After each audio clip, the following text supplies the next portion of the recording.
اعوذ باللہ السمیع العلیم من الشیطان اللعین الرجیم بسم اللہ الرحمن الرحیم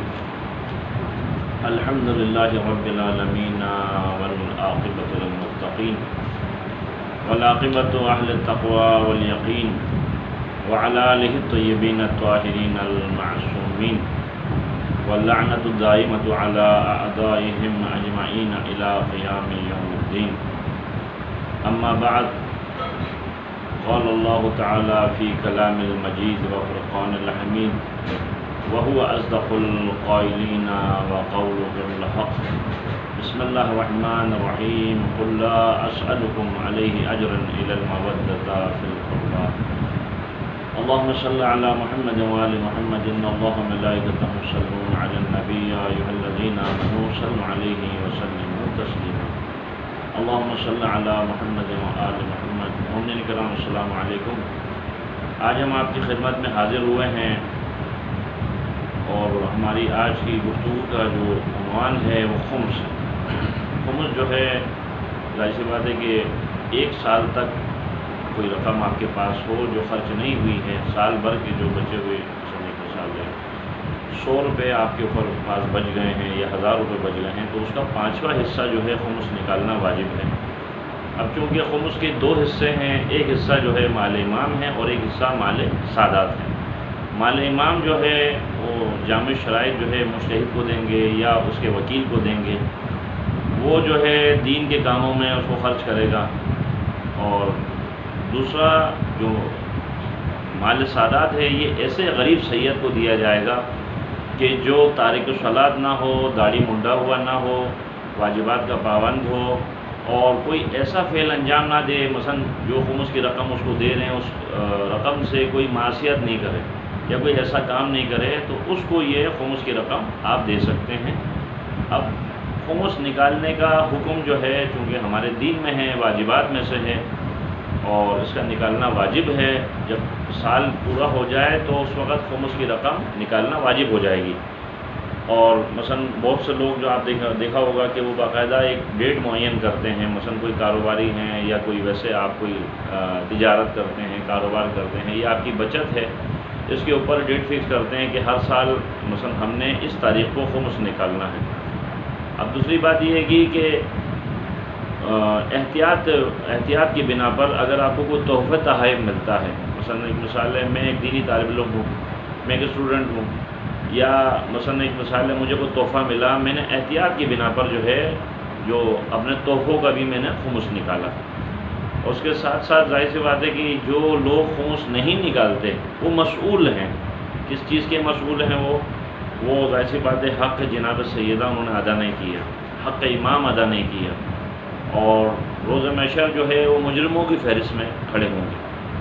اور ان کے بارے میں سوال کیا جائے گا۔ لیکن جو لوگ خمس نکالتے ہیں، اچھا ان کو کیا خیر و برکت حاصل ہوتی ہیں؟ ان کو وہ خیر و برکت حاصل ہوتی ہیں کہ ظاہر سی بات ہے کہ ان کے رزق میں برکت ہوتی ہے۔ اس کے علاوہ خدا، رسول اور امام خوش ہوتے ہیں۔ اور ظاہر سی بات ہے کہ یہ جو خمس ہے یہ واجب قرار دیا ہے خداوند عالم نے۔ میں نے آپ کے سامنے عرض کیا نا کہ اے رسول ان سے کہہ دو کہ میں اجر رسالت کے بارے میں تم سے کوئی سوال نہیں کرتا سوائے اس کے کہ میرے اقربا سے مودت کرو۔ خمس جو ہے ظاہر سی بات ہے خمس کی رقم سے ہی یہ دین کے کام چلتے ہیں۔ مثلا ایک مثال ہے، ایک جامع شرائط مجتہد ہیں، آغا سستانی، آغا خامنائی یا دیگر جو مراجع اعظام ہیں یا ان کے وکلاء ہیں،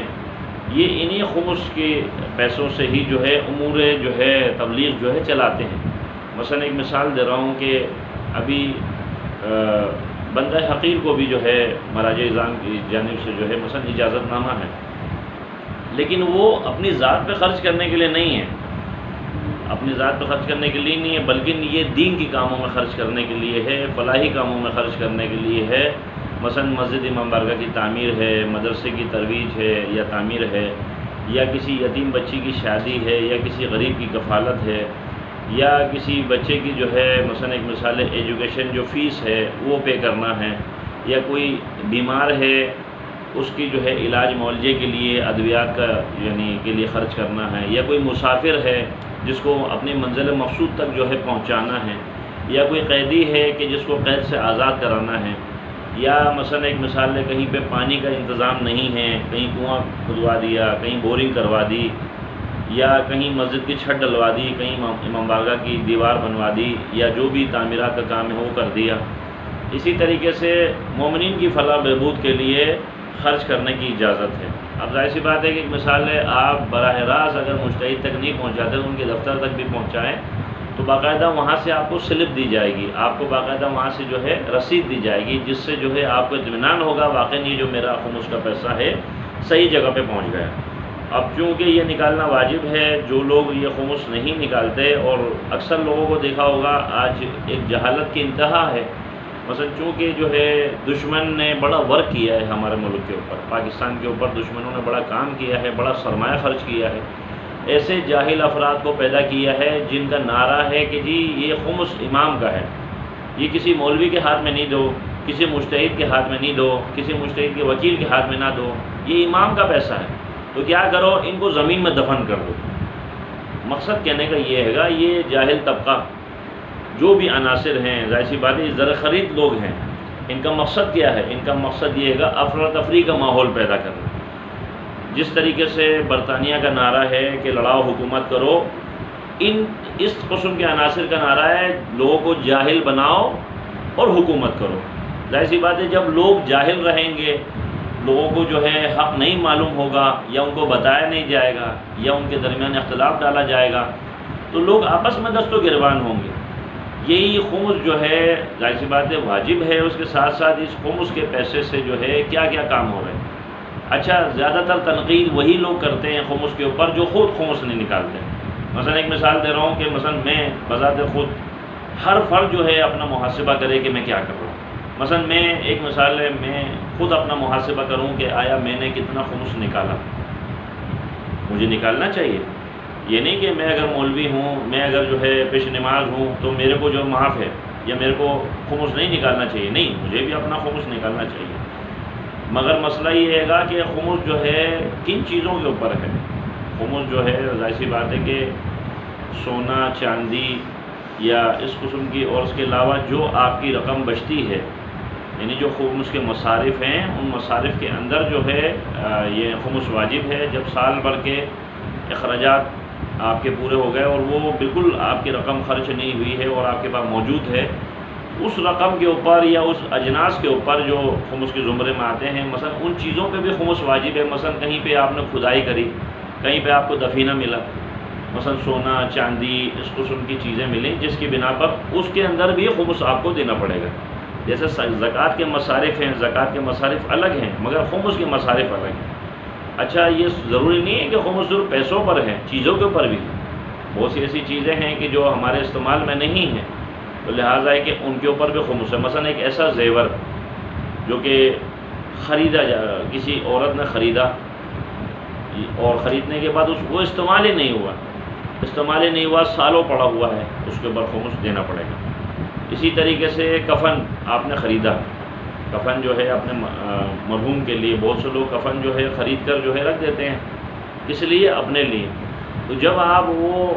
کفن خرید رہے ہیں، جو بھی کفن کی رقم آپ ادا کر رہے ہیں، پے کر رہے ہیں، تو اس رقم کے اوپر خمس نکالنا واجب ہے۔ مثلا ایک مثال ہے، اگر 2000 روپے کا یا 3000 روپے کا کفن آپ کو ملتا ہے،